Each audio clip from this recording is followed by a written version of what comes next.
Bonjour à tous et bienvenue dans cette notice vidéo du montage SLTop deuxième version.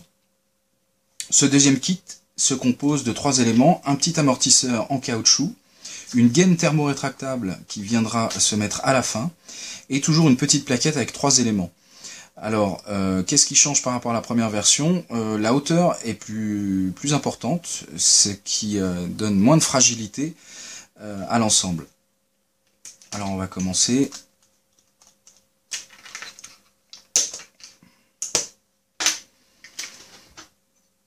Voilà, on enlève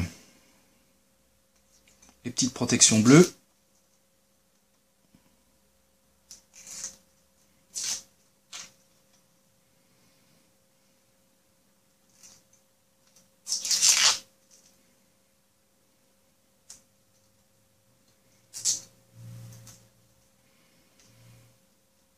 Bien sûr, il y en a une qui est récalcitrante. Vous pouvez vous aider soit d'une lame de cutter, soit de vos ongles, comme je suis en train de faire en ce moment.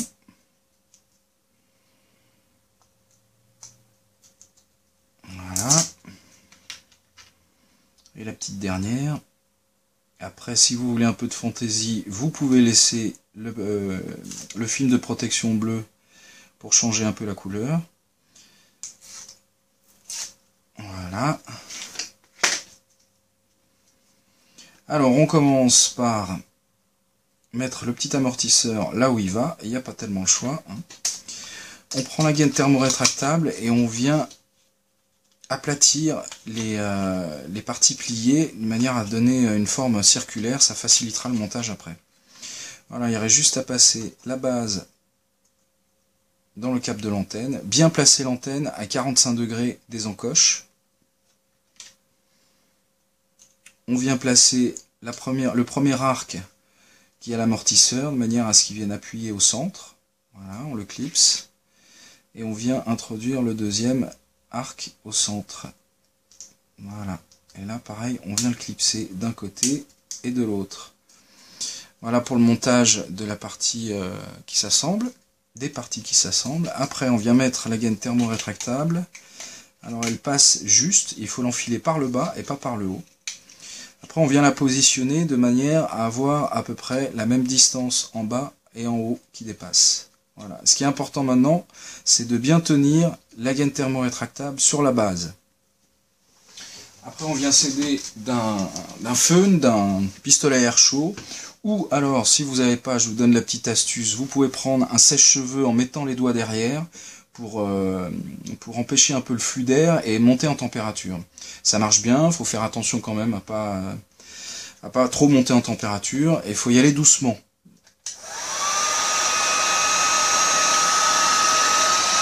Voilà, on peut voir que ça chauffe très vite. Et ça prend place. Après on fait le dessus, toujours en tenant pour bien maintenir la gaine thermo.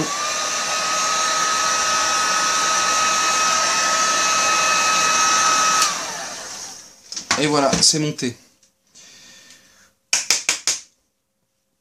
Donc beaucoup plus résistant, ça prendra moins la poussière. Il y a une rigidité d'ensemble maintenant avec la gaine thermo.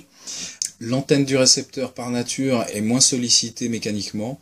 Vous n'êtes pas obligé de mettre un capot de protection sur celle-ci. Ça permettra de garder un maximum de performance au niveau du récepteur tout en ayant une antenne omnidirectionnelle.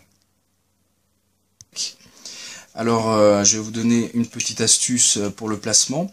Votre drone, quand il vole, ne vole jamais à plat, il vole toujours incliné vers l'avant parce qu'on avance. Et l'antenne, il faut qu'elle soit toujours à l'horizontale. Donc l'idéal, c'est de placer l'émetteur à l'arrière, pour plusieurs raisons, parce que c'est le point le plus haut. Et ça permet de dégager dans tous les cas l'antenne. C'est-à-dire que l'antenne ne sera jamais masquée par les moteurs, les contrôleurs ou la batterie. Et donc là, on est optimum. Et vu que votre drone ne vole jamais à plat, il est toujours incliné, il faut mettre un certain angle. Pas la mettre à 90 degrés ni à plat. Petite précision, vous pouvez utiliser, si vous avez un Diversity, 2 Helix qui ouvre à 90 degrés pour avoir une zone de couverture de 180 degrés avec un gain supérieur à 8 dB. Plein de gens sont hésitants à utiliser la Helix en pensant qu'elles sont trop directionnelles, mais il faut savoir qu'à faible distance, la Helix est omnidirectionnelle, c'est-à-dire que vous pouvez passer derrière l'antenne ou sur les côtés et avoir toujours un signal vidéo. Je vous remercie d'avoir regardé cette vidéo et je vous souhaite un bon vol.